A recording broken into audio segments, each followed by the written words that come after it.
Hello everyone, welcome to our YouTube channel. ఈ video ఏంటంటే లలితాదేవి గుడి ఉంది కదా కడపకు వెళ్ళే రూట్లో, అక్కడ వచ్చేసి హిందూ కార్తీక వనభోజనం అనేసి ఒక కార్యక్రమం అయితే జరుగుతుంది.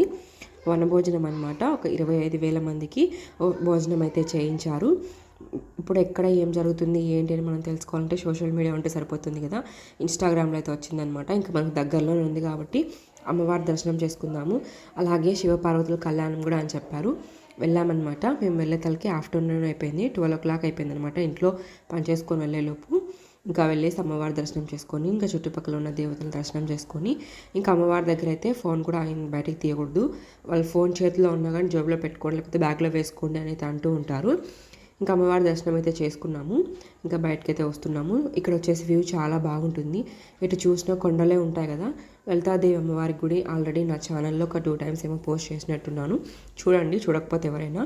ఇప్పుడైతే అంతా వీడియో క్లారిటీగా అయితే ఏం తీయలేదు, జస్ట్ ఇక్కడ ఏం జరుగుతుంది అనేది మాత్రమే మీతో షేర్ చేసుకున్నాను.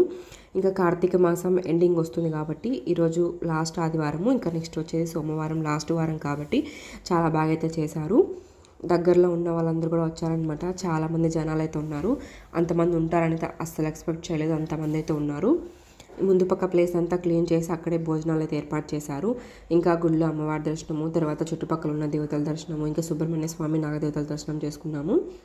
చాలామంది అయితే ఉన్నారు. ఇంకా హాలిడే కాబట్టి పిల్లలు పెద్దలు. ఇక్కడ వచ్చేసి ఒక 5-6 కౌంటర్లు అయితే ఏర్పాటు చేశారు భోజనాల కోసం వచ్చేసి. మేము వెళ్ళే సమయానికే స్టార్ట్ అయిపోయిందనమాట భోజనం పెట్టడము.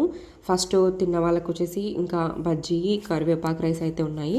మేము వెళ్ళినప్పటికైతే పప్పు, అన్నము, కారాలు, పాయసం అయితే ఉన్నాయన్నమాట. ఇంకా అదే తినేసాము. ఇంకా అటు సైడ్ వచ్చేసి స్వామివారిది కళ్యాణం కూడా జరిగింది. ఇలా ఫస్ట్ టైం అనమాట వనభోజనాలకి వెళ్ళడము.